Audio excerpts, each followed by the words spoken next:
Bismillahirrahmanirrahim. Alhamdulillahirabbil alamin, arrahmanirrahim. Maliki yaumiddin, iyyaka na'budu wa iyyaka nasta'in. Ihdinas siratal mustaqim. Siratal ladzina an'amta 'alaihim ghairil maghdubi 'alaihim waladdallin. Wassalatu wassalamu ala Rasulillah wa ala alihi wa sahbihi wa man wala. Rabbana zidna ilma warzuqna fahman wa hikmah. Kita sambung perbincangan tentang mazhab-mazhab Mu'tazilah. Seterusnya mazhab Al-Mu'ammiriyah. Mereka ialah pengikut Mu'ammir bin Abbad As-Sulami yang dianggap oleh golongan Mu'tazilah sebagai seorang ulama yang besar dan menganut pahaman menafikan sifat-sifat dan menafikan qadar baik dan jahat, menafikan qadar yang jadi salah satu rukun iman, menafikan sifat-sifat Tuhan. Di antara penyelewengan terdedah ialah yang pertama, dia berkata bahawa Allah SWT itu tidaklah mencipta sifat-sifat makhluk seperti warna, rasa, bau, hidup, mati, mendengar, melihat dan sifat-sifat yang lain yang berlaku pada makhluk. Menafikan sifat-sifat ini pada makhluk dicipta oleh Allah Ta'ala. Kalau Allah tak cipta, siapa yang cipta? Tuhan dia sendiri. Contohnya orang yang tak lalu nak makan, dia sendiri buat tak lalu nak makan. Orang rasa sejuk, dia sendiri.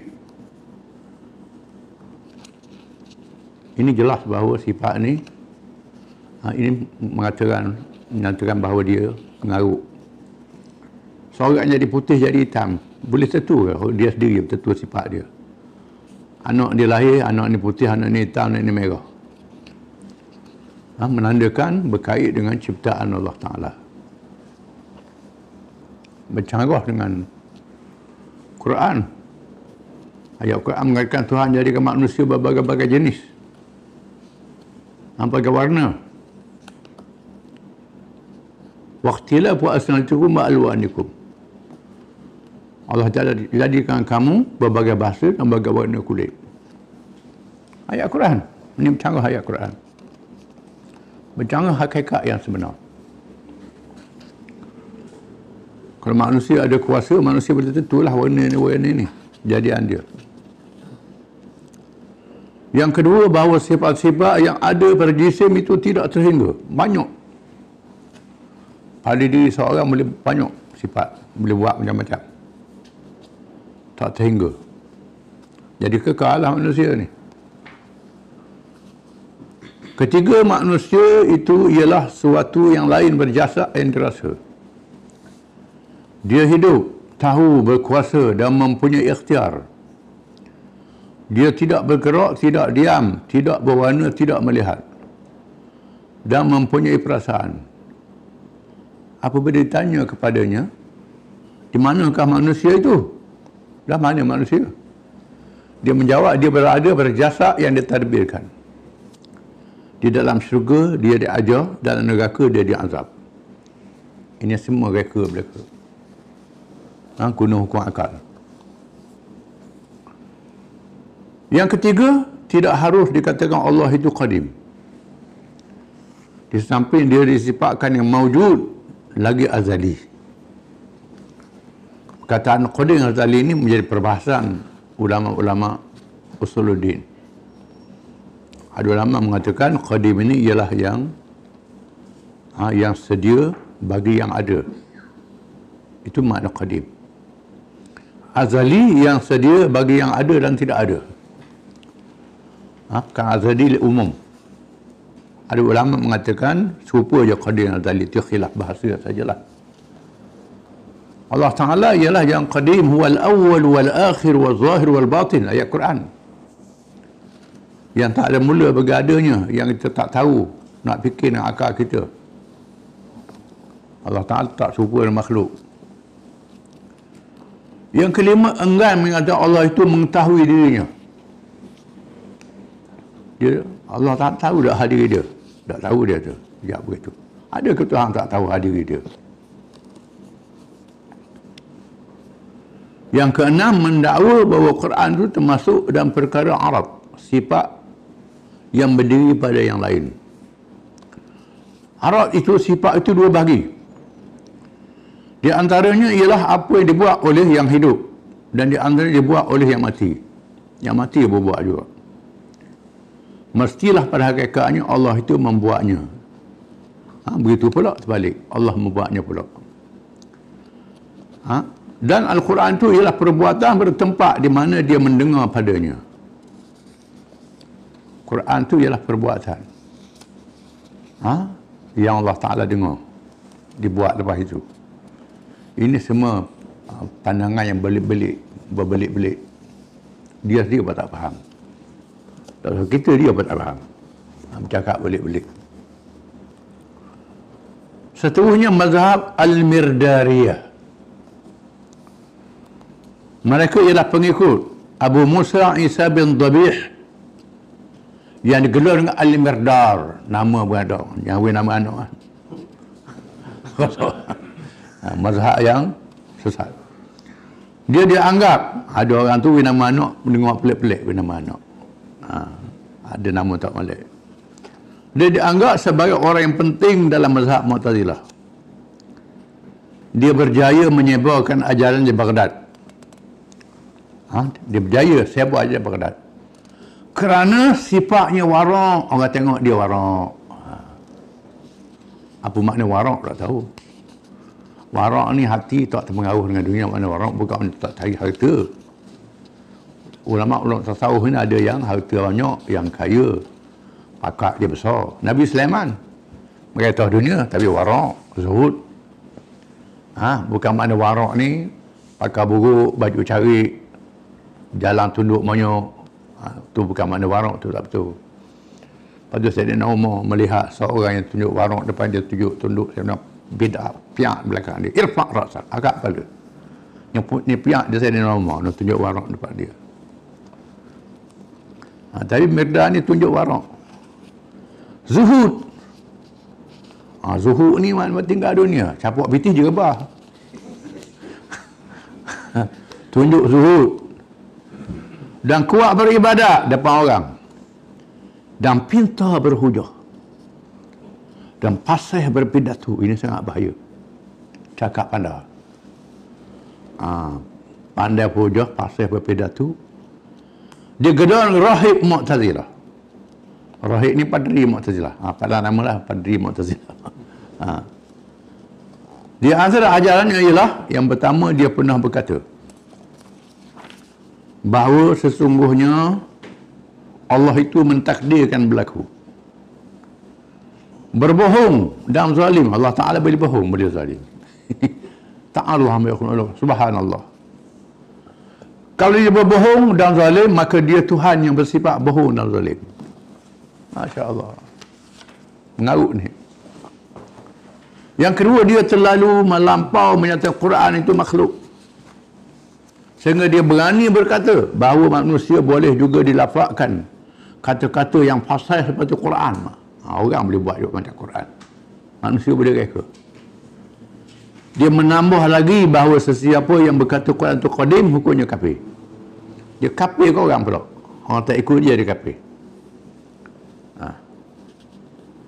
Padahal Quran ni orang yang ahli bahasa Arab. Tak mampu. Ahli bahasa. Apalagi ahli ilmu hukum macam-macam. Ahli bahasa. Contoh perkataan dalam bahasa Arab ni, perkataan searti.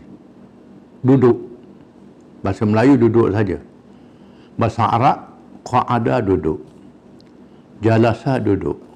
Rakadha duduk. Makna duduk. Tapi duduk yang berbeza antara satu sama lain. Ini kita tak mampu. Tidur dalam bahasa Arab. an-naumu, al-hailulah, al-qailulah, al-ailulah, al-failulah. Ada tidur pagi, tidur tengah hari. Macam-macam. Ini dalam bahasa Arab. Dia punya seni bahasa dia tu. Ahli bahasa Arab tak mampu nak letak perkataan tepat pada ayatnya. Ini mukjizat Quran. Sebab itulah orang kafir Mekah bila dengar Nabi baca Quran, tegak mam. Nak kata syair bukan syair. Nak kata pidato bukan pidato. Nak kata apa? Mereka tak mampu. Kerana kehalusan bahasa Quran itu. Mukjizat bahasa dia. Mukjizat hukum dia. Mukjizat halal dan haram. Contohnya perkara yang diharamkan dalam Quran. Daging babi adalah haram. Orang tak tahu apa benda hikmat daging babi haram tu. Dunia hari ni baru tahu ada penyakit JE. Macam-macam jenis penyakit pada babi. Perangai pada babi. Macam-macam jenis. Ini mukjizat Quran. Itulah hukum-hukum yang lain. Semua yang Quran beritahu adalah benar secara saintifik. Maka perkara yang ghaib adalah benar. Wajib kita percaya. Dia boleh main-main dengan Quran. Yang ketiga, dia mengisytiharkan bahawa dia berlepas diri daripada Muawiyah dan Ammar bin As radhiyallahu anhuma. Dan orang yang menyokong kedua-duanya. Adapun Osman radhiyallahu anhu, dia tidak menentukan sikap kerana amalannya bercampur baik dan jahat. Sayyidina Osman kata dia. Tetapi dia mengecam kerah orang yang membunuh Sayyidina Osman radhiyallahu anhu. Dia kecam. Sahabat-sahabat Nabi ini, mereka adalah manusia. Mereka berbuat manusia, adalah manusia, ada sifat-sifat lemah. Dan mereka tidak maksum, tak sebenarnya daripada dosa. Tak Nabi, sahabat Nabi buat dosa. Tapi oleh kerana mereka rapat dengan Nabi, mereka berjuang Islam, Allah Ta'ala redha pada mereka. Sebut kerah, radhiyallahu anhum wa radu'an. Banyak ayat-ayat. Ahli Badar, ada ayat dia. Ahli Bai'ah, ada ayat dia. Yang Fathu Makkah, ada ayat dia. Kumpulan wala sahabat ni ada kelebihan Tuhan sebut dalam Quran. Walaupun mereka ni salah ijtihad, mereka berdosa, buat maksiat, oleh kerana mereka mendapat fadilat bersama dengan Nabi SAW, mereka diredha oleh Allah. Kerana mereka beriman dalam keadaan Islam yang susah, yang tenang, tak macam kita. Mereka dapat keistimewaan dengan Nabi. Dosa mereka serah pada Allah Ta'ala. Salah. Jangan kita kecam. Tidak boleh. Kecam sahabat tidak boleh. Walaupun sahabat tu buat salah, buat dosa besar dan seumpamanya. Yang murtad, dia bertaubat balik. Tuhan ampun. Yang lari medan perang, Tuhan ampun. Dia sebut dalam Quran ayat yang perang Uhud sebagai contohnya. Ada sahabat yang terkejut dengan Nabi mati. Berundur. Berundur ni dianggap dosa besar. Tuhan turun ayat. Tuhan ampun dengan dosa mereka. Jadi sahabat-sahabat ni dapat keistimewaan. Dan Nabi sebut, jangan cela sahabat aku kalau sekiranya seorang kamu membelanjakan emas sebesar bukit Uhud. Emas besar bukit Uhud. Tak sama dengan secupuk yang banyak oleh yang disumbang oleh seorang sahabat. Itu kelebihan sahabat. Yang kita kena serah. Walaupun mereka buat salah, mereka buat silap, itu serah pada Allah Ta'ala. Tapi jangan kecam mereka. Mengecam sahabat ni satu cara yang salah, tak boleh. Yang keempat, dialah yang menjadi orang yang pertama menimbulkan fitnah Quran itu, makhluk kalangan penduduk Baghdad. Dia ni termasuk orang yang pertama menyebarkan fahaman Mu'tazilah, mengatakan Quran makhluk sehingga menyesatkan orang di Baghdad. As-Sumamiyah, wallahu a'lam.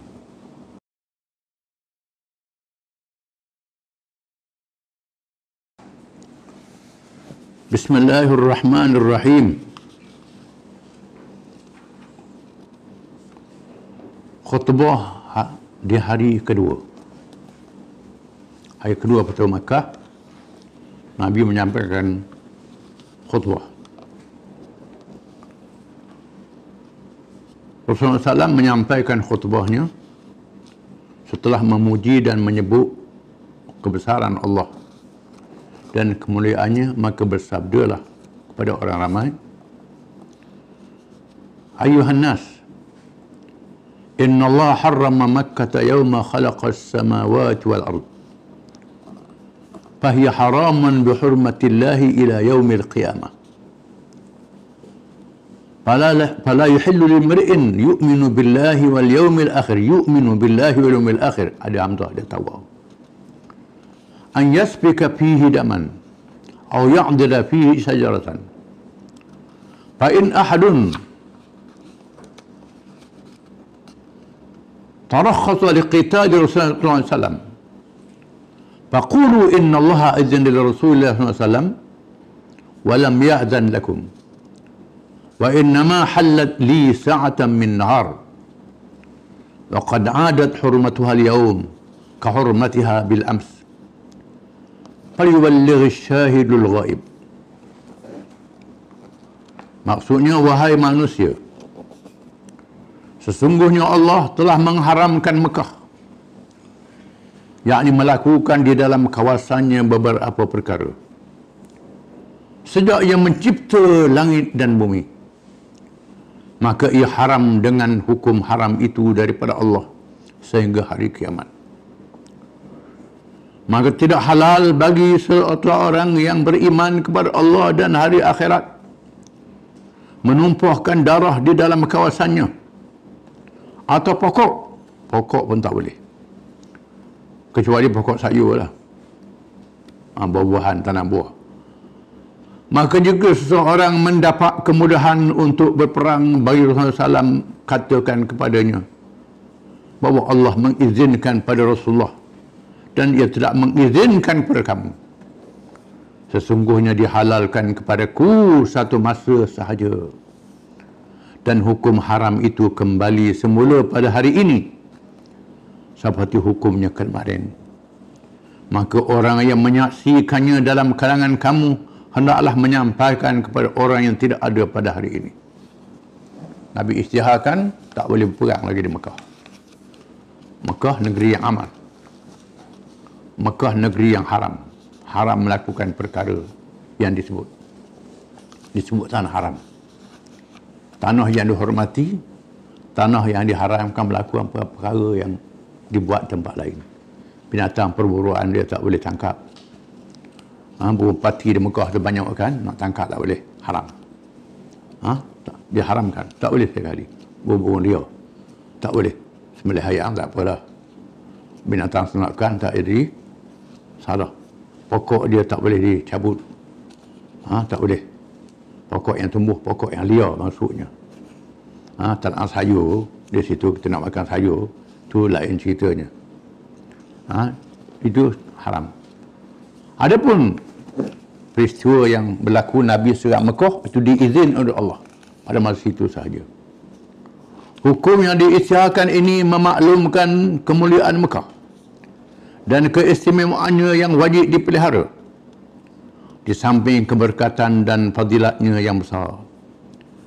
Ibadat di dalamnya dikurniakan pahala yang berkali ganda, rezekinya melimpah ruah. Ini istimewa Mekah. Sembahyang di Masjid Haram menyamai 100,000 sembahyang di masjid yang lain. Mereka buat umrah, kena ulangi sembahyang berjamaah. Sembahyang sunat. Kadang-kadang dua umrah banyak, tak sembahyang di Masjid Mekah, tinggal. Sebab duduk ke banyak umrah. Kena buat umrah acak kali, sebab tak sembahyang dalam masjid.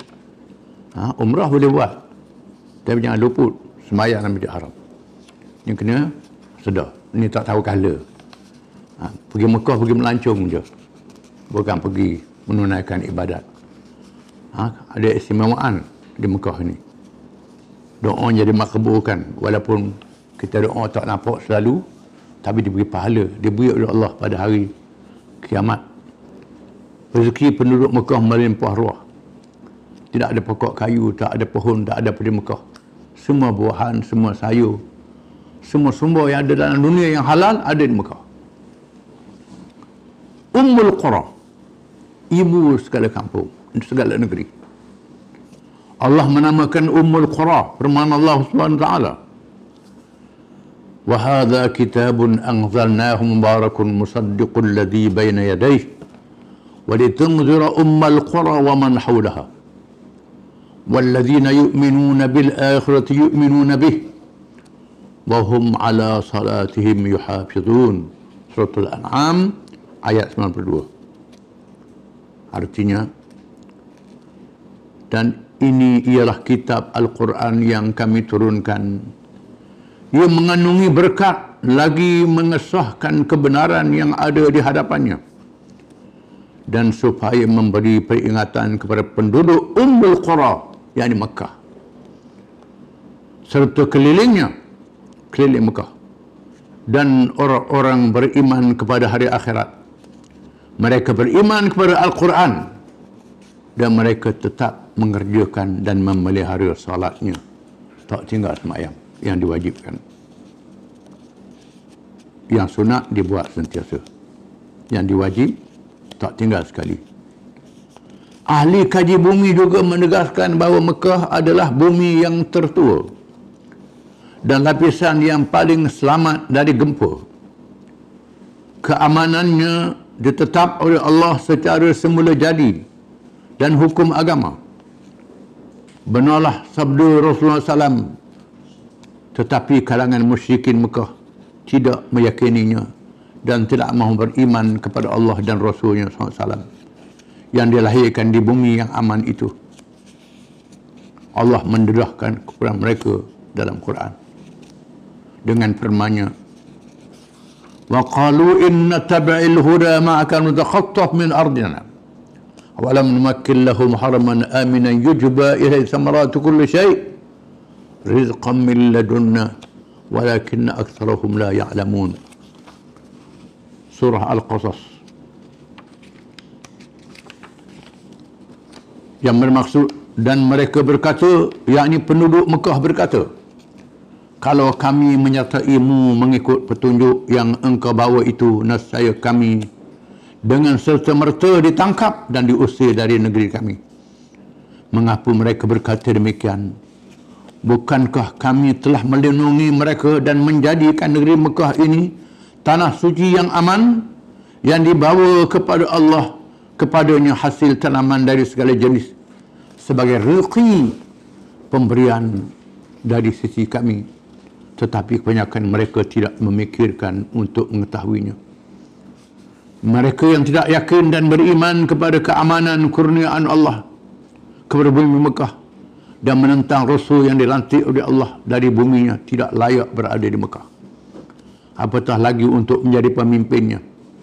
Sepatutnya mereka yang mengunjungi Mekah di masa haji, umrah atau ziarah menjadi orang yang yakin pada hukum Allah dan Rasulnya SAW dan menolak segala bentuk ideologi dan teori yang menjadi hasil ajaran sekular pada zaman kini. Dinamakan Mekah Ummul Qura, ibu segala negeri dan kampung. Pakar-pakar ilmu kaji bumi yang mengkaji batu tanah di Mekah, mereka dapati paling tua dalam dunia, batu paling lama dalam dunia. Pakar-pakar dia tahu ukurannya berapa juta tahun. Alat ada sekarang ni. Saya pernah mendengar ceramah seorang pakar kaji bumi terkenal dalam dunia, Dr. Zaghlul Najjar. Seorang pakar kaji bumi antarabangsa, jadi pensyarah di Universiti Barat, bukan saja universiti. Dah tua sekarang ni. Saya pernah dengar ceramah dia. Dia menghuraikan ayat ni, menjelaskan betapa pakar-pakar kaji bumi dalam dunia mendapati bumi Mekah ni paling tua dalam dunia. Lapisan dia paling tebal, selamat daripada gempa bumi. Tebal. Dan memang Mekah dipelihara oleh Allah Ta'ala. Sama ada manusia memeliharanya, mempertahankannya, ataupun Allah Ta'ala turunkan bala tenteranya. Dalam kisah bila Abraha nak serang Mekah, sebelum kelahiran Nabi Muhammad SAW, nak robohkan Kaabah yang dibuat oleh Nabi Ibrahim AS. Abraha datang nak roboh Kaabah dengan tentera bergajah, binatang yang paling hebat dalam dunia, besar, dengan gajah nak roboh Mekah. Bawa binatang tu Abraha, kerana dia nak buat satu rumah ibadat yang menandingi Kaabah. Supaya orang Arab datang situ, tiba-tiba orang pergi berok. Qalis di Yaman. Orang pergi berok kat rumah ibadat tu. Orang Arab jahiliah pun hormat Kaabah masa itu. Kerana marah, Abraham menyediakan bala tentera untuk meroboh Kaabah. Bawa bala tentera, masa itu Abu Talib, Toki, Datuk Nabi, menjadi pemimpin Mekah. Siapa di sepadan, dia rapah huta. Dia igak huta. Dia sembelih, dia rapah huta. Abu Talib datang, jumpa dengan Abraham. Abraham letak balik huta dia. Abraham heran macam mana orang nak mari serang rumah ibadat dia puja, buat tak tahu je. Buat tak tahu je. Tanya huta. Huta sikit sangatlah boleh ganti. Abraham kata, aku gantilah. Abraham tanya, mudah pasal pelik aku nak roboh. Abu Talib kata, inna lil baiti rabban yahmih. Rumah ni ada Tuhan yang jaga dia. Abu Talib. Tak tahu Nabi jawab begitu. Ada Tuhan yang jaga dia. Maka berlaku peristiwa Tayran Ababil yang Tuhan turunkan surah. Maka burung yang datang, kawan burung, membawa batu-batu menyerang pada tentera Abraha. Kisah yang benar yang disebut dalam Quran. Batu daripada mana, wallahu alam, daripada neraka, daripada apa, itu kekuasaan Allah, bala tentera Allah. Allah Ta'ala boleh binasakan musuh-musuh dia dengan tentera yang dapat dilihat dan tentera yang tak dapat dilihat. Saya ni COVID-19, tentera Allah Ta'ala tu. Kuasa-kuasa besar dunia tak boleh sanggup. Amerika, China, Eropah tak mampu nak lawan. 24 bulan sekarang ni. Kalau Allah Ta'ala tak tarik tentera tu, tak tahu dah. Ini kerana nak ajar manusia yang derhaka yang melawan Allah Ta'ala. Melawan Allah Ta'ala. Jangan lawan Allah Ta'ala ni. Jangan anggap dia kuasa besar.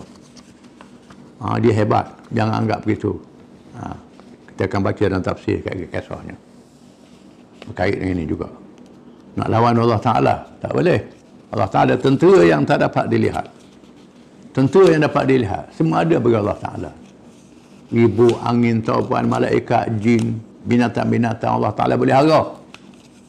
Serang manusia yang lawan ni, Allah Ta'ala boleh harap semua. Kuasa Allah Ta'ala, jangan lawan. Allah Ta'ala jamin Mekah bumi yang aman. Bila Nabi ajak penduduk Mekah masuk Islam,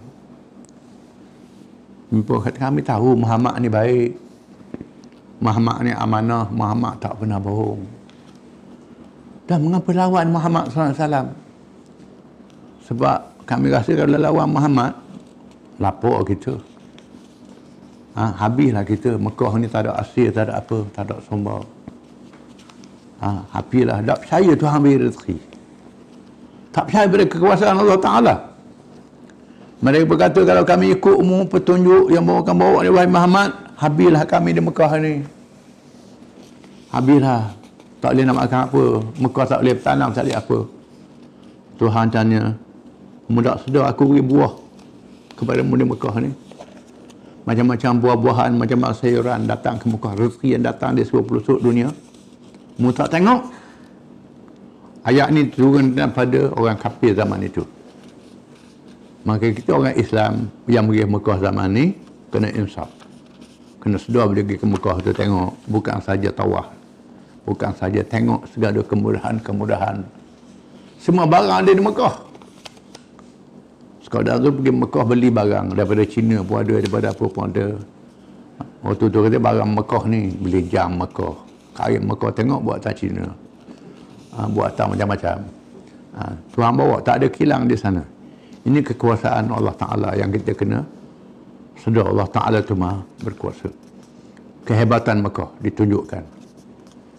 Mekah dibuka oleh Nabi Ibrahim alaihissalam. Allah Ta'ala beri kelebihan Ibrahim untuk rasmikan Mekah. Daripada itu riaknya dilahirkan Nabi akhir zaman Muhammad SAW. Yang kita berkacanya. Wallahu a'lam.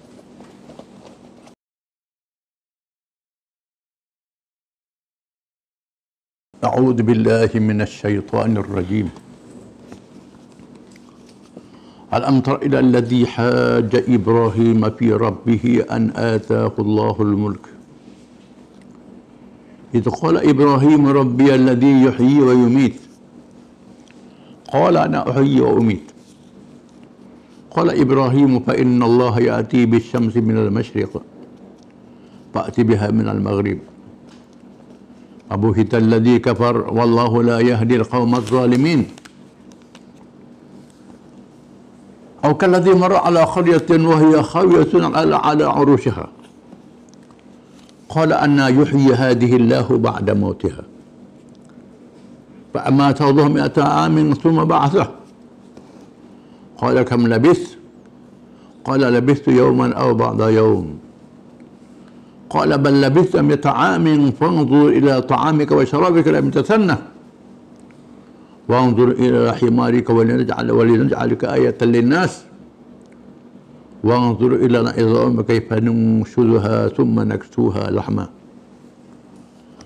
فلما تبين له قال أعلم أن الله على كل شيء قدير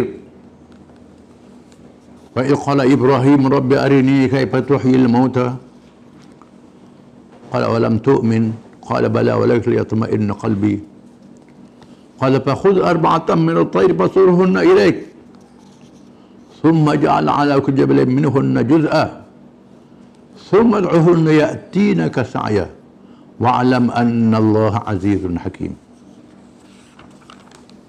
Ayat ini dia kait mengait.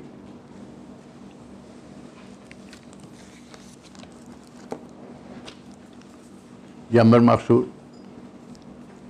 tidakkah engkau pelik memikirkan wahai Muhammad sallallahu alaihi wasallam tentang orang yang berhujah membantah Nabi Ibrahim alaihi salam dengan sombongnya mengenai Tuhannya, kerana Allah memberikan orang itu kuasa pemerintahan.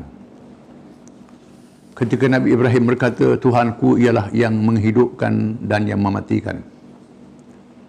Ia menjawab, aku juga boleh menghidupkan dan mematikan.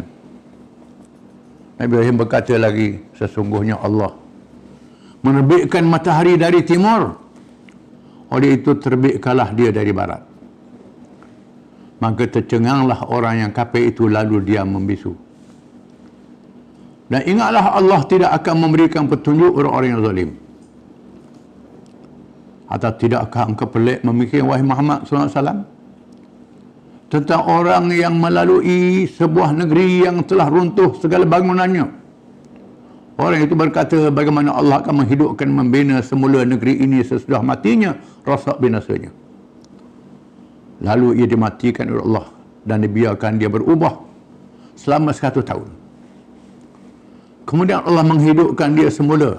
Lalu bertanya kepadanya, berapa lamanya engkau tinggal di sini? Ia menjawab, aku telah tinggal di sini sehari atau setengah hari sahaja. Allah berfirman, tidak benar, bahkan engkau telah tinggal berkeadaan demikian selama 100 tahun. Oleh itu perhatikanlah kepada makanan dan minuman masih tidak berubah keadaannya. Dan perhatikanlah pula kepada keledaimu, hanya tinggal tulang-tulangnya bersifat. Dan kemudian lakukan ini. Dan kami lakukan ini ialah untuk menjadikan engkau sebagai tanda kekuasaan kami bagi umat manusia. Dan lihatlah kepada tulang-tulang keledai itu, bagaimana kami menyusunnya kembali. Kemudian kami menyalutnya dengan daging. Maka apabila telah jelas kepadanya apa yang berlaku itu, berkatalah ia, mengetahuilah aku sekarang dengan yakin sesungguhnya Allah amat berkuasa atas tiap-tiap sesuatu. Dan ingatlah ketika Nabi Ibrahim berkata, wahai Tuhanku, perlihatkanlah kepadaku bagaimana engkau menghidupkan makhluk-makhluk yang mati. Allah berfirman, adakah engkau tidak percaya kepada kekuasaanku? Ibrahim menjawab, bahkan aku percaya dan yakin.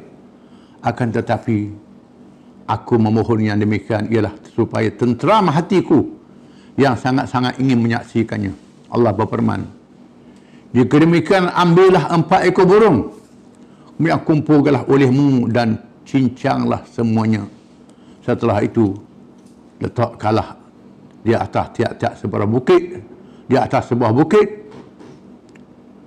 di atas tiap-tiap sebuah bukit. Sebahagian daripadanya Kemudian serulah burung itu, semuanya akan datang padamu dengan segera. Dan ketahuilah sungguhnya Allah Maha Kuasa lagi Maha Bijaksana. Ayat ini sangat menarik. Yang pertama mengesahkan Nabi Ibrahim alaihissalam.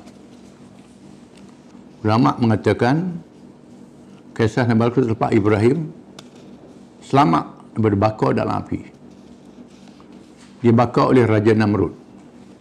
Namrud raja kerajaan Babylon atau Babel yang menakluk dunia. Ulama mengatakan dalam sejarah ada 4 raja mengetah dunia. 2 Islam, 2 kafir. Yang Islam Nabi Sulaiman dan Zulkarnain. Ini yang Islam disebut dalam Quran. Yang kafir Namrud dengan Bakhtanosar. Ini 2 raja. Tuan sebut raja. Raja ni yang paling berkuasa. Islam mengiktiraf pemerintahan. Pemerintahan tu ada. Pemerintahan republik, pemerintahan monarki. Disebut dalam Quran. Tuan iktiraf berlaku. Pemerintah tu ada. Republik pun boleh, monarki pun boleh. Keturunan. Tak jadi salah. Nabi Sulaiman, anak Nabi Daud. Nabi Daud adalah khalifah. Dipilih sebagai khilafah. Ada. Zulkarnain, raja. Yang penting mereka dengan Islam, mereka dengan adil. Orang komunis dia tolak raja. Nak republik, republik pun zalim macam menatang buat apa? Komunis. Dia pilih bukan raja, dia kata nak republik. Raja ada raja yang adil, Umar bin Abdul Aziz, Nabi Sulaiman. Tak kisah raja ke republik ke, tapi orang komunis sosial ini kepala dia terpengaruh dengan barat. Tuhan fleksibel kan. Merunah, manusia boleh pilih pemimpin. Nak pilih cara khilafah boleh, pilihan raya boleh, nak pilih cara keturunan pun boleh. Dengan syarat mesti mereka dengan adil. Laksanakan hukum Allah. Ini penting kena faham. Jangan kita ikut dengan kepala-kepala yang tak betul ni. Ikut Quran. Quran sebut. Itu cerita sampingan saja. Jadi bila Ibrahim selamat daripada dibakar hangus, Ibrahim dicabar oleh Raja Namrud. Ibrahim kata, Tuhan aku boleh menghidup dan boleh mematikan. Itu kata Rabbi alladhi yuhyi wa yumit. Percaya pada Allah. Allah menghidup dan mematikan. Qala ana uhyi wa umit. Namrud kata, aku juga boleh hidup, boleh matikan. Aku boleh juga. Dia buat otak macam mana? Dia bawa 2 orang. Jatuh hukum bunuh 2 orang ni. Seorang dibunuh, seorang dimaafkan. Aku boleh hidup, mematikan. Bukan silap mata tu nampak terang-terang. Mengelak. Qala Ibrahim, Inna Allah ya'ti bisyamsi minal masyriq, fa'ti biha minal maghrib. Kata Ibrahim, Allah Tuhan aku boleh membawa matahari dari timur pergi ke barat. Sila kamu bawa matahari daripada barat, timur, alih. Kalau mau Tuhan, sila bawakan matahari alih daripada barat pada timur. Pusing, Tuhan aku bawa. Fabuhita alladhi kafar. Maka orang kafir tercengang, tak dijawab. Wallahu la yahdil qawmaz zalimin. Allah tak beri hidayah pada orang yang zalim. Kaum yang zalim. Zalim fikiran dia, menzalimkan rakyat dia. Menganggap dia Tuhan, dia tukang beri rezeki pada rakyat, dia tukang menghidup mematikan rakyat, dia ada kuasa. Dia ada kuasa, sombong. Belagak jadi Tuhan. Namrud. Tak boleh nak jawab hujah Ibrahim. Mengikut kisah sambungan dia sebut dalam kitab-kitab tafsir. Dia buat majlis. Dia bagi makanan, bagi subsidi lah. Zaman sekarang ni. Ibrahim dia tak beri. Dia tak beri pada Ibrahim. Ibrahim balik bekas kosong. Sebab isteri dia tak ampuh, Ibrahim pun ambil tanah pun dalam bekas. Bulan guning. Ambil tanah, orang lain bawa pikul belaka, dia pun bertanah guning, pikul. Sampai Ibrahim letih pikul tu tidur. Isteri dia bangun, buka tengok makanan. Bangun dia lapar perut makan. Makan mana? Dia kata, ambil nak gunung tadi. Aku bertanah tadi. Dah mana? Tuhan beri lah. Ibrahim kata, rezeki Allah Ta'ala. Allah Ta'ala maha berkuasa. Itu cerita tambahan. Kita tafsir sebut. Tak jumpa lagi cerita agaknya. Kalau kita tak lewat gitu. Kalau kita jadi kacak lah. Orang saya boleh buat. Orang saya dia saya lah. Tatai lembu pun tak tahu. Kata kuih. Itu ilmu saya tak pakai. Ini mukjizat. Mukjizat Nabi. Mukjizat sungguh. Menunjukkan Allah Ta'ala maha berkuasa menghidup dan mematikan. Bukan Ibrahim AS mata saja. Allah Ta'ala buat kisah dalam ayat yang berikut. Atau kana mar'a ala qaryatin khayha khayta la urushaha. Ataupun kisah seorang yang melalui sebuah negeri, iaitu Baitul Maqdis. Siapa orang ni? Ada ulama kata Uzair alaihi salam. Rasul kan Bani Israil, Uzair. Ulama kata Uzair. Ada ulama kata Khadir alaihi salam. Daripada Khadir. Ada ulama kata nama lain. Pendapat yang masyhur dia adalah Uzair. Di kalangan Bani Israel. Ada ulama kata dia Nabi. Seorang Nabi. Uzair. Dia tengok Baitul Maqdis sudah hancur lebur. Dia serang oleh tentera Bakhtanusar yang takluk dunia juga. Bila Bani Israel sudah melawan hukum Allah Ta'ala, Allah Ta'ala binasakan negara mereka. Dia serang oleh Bani Israel, hancur lebur. Hancur habis. Sedih dia. Bagaimana Tuhan nak hidupkan semula pula negeri ini? Anna yuhyi hadhillah ba'da mautiha. Bagaimana Allah nak hidupkan negeri ini? Kata Uzair. Fa amatahu Allah mi'ata amin summa ba'athah. Kemudian Allah Ta'ala mati, lalu Allah Ta'ala matikan dia selama 100 tahun. Allah Ta'ala matikan, cabut nama Uzair. 100 cabut nyawa dia 100 tahun. 100 tahun. Mati lepas 100 tahun, Tuhan hidupkan dia semula. Qala kam labitha. Allah Ta'ala tu malaikat tanya dia, mu duduk dalam mana? Mu duduk dalam mana sini? Qala labistu yawman aw ba'da yawm. Rasa sehari ke setengah hari je berasa dia tu. Sekejap je.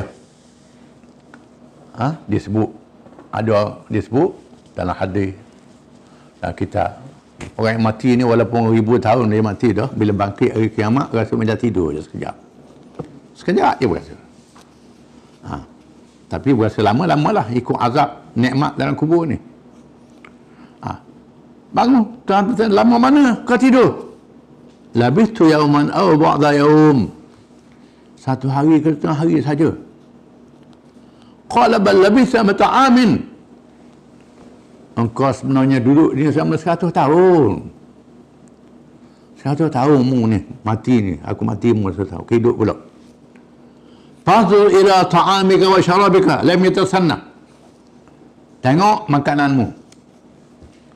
Ada ulama kata Tuhan hidupkan dia mata dulu.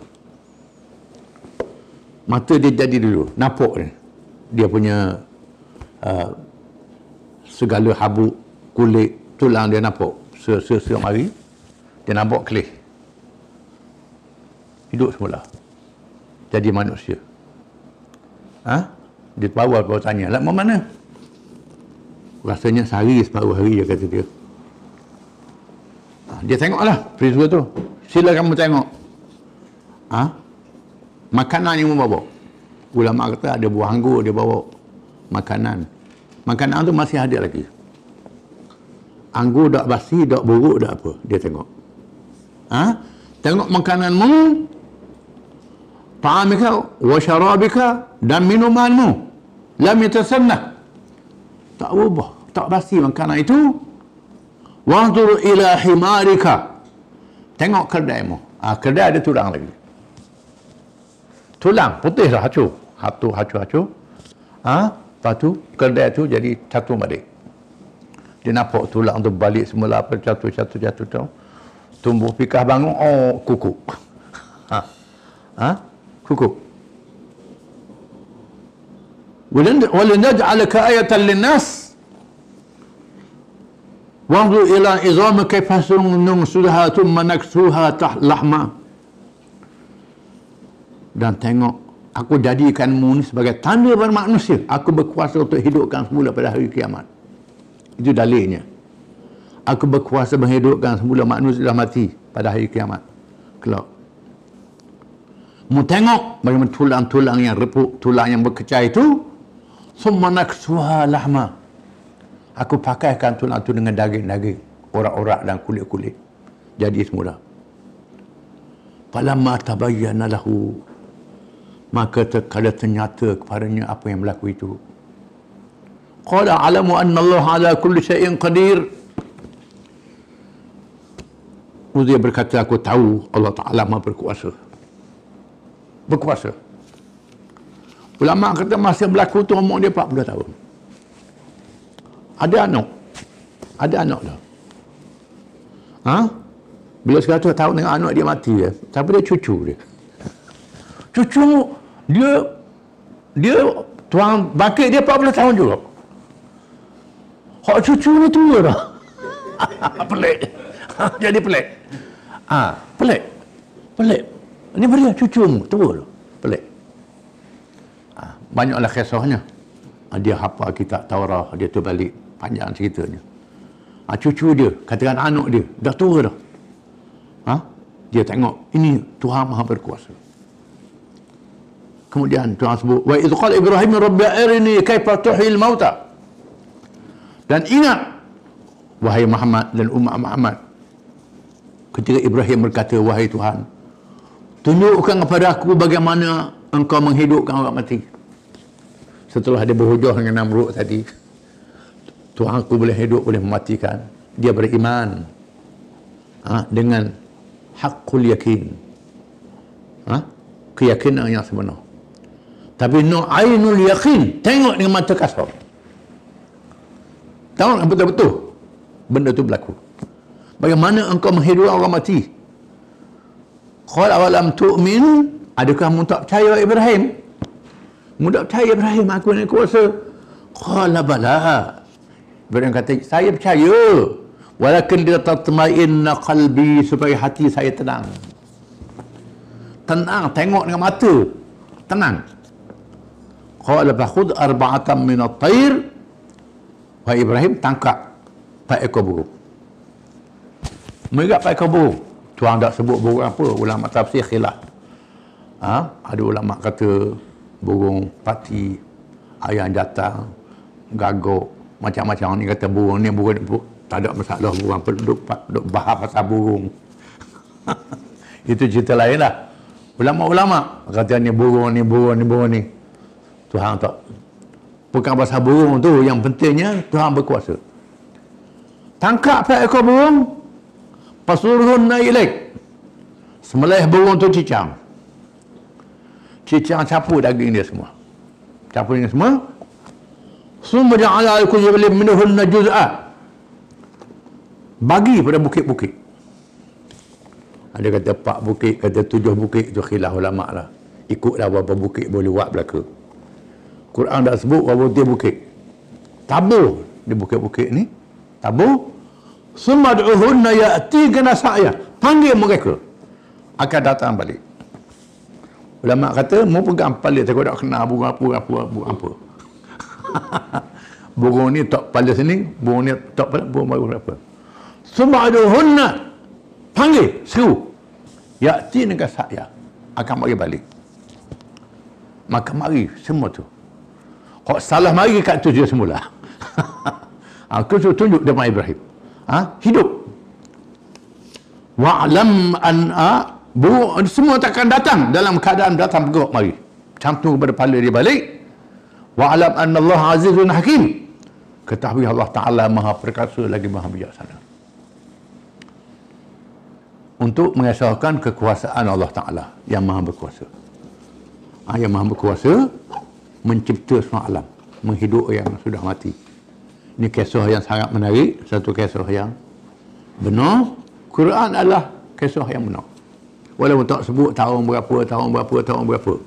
Oleh kerana ni duduk ke tahun berapa. Bukan masalah tahun tu, masalah cerita benar berlaku. untuk jadi dalil kekuasaan Allah SWT. Wallahu a'lam.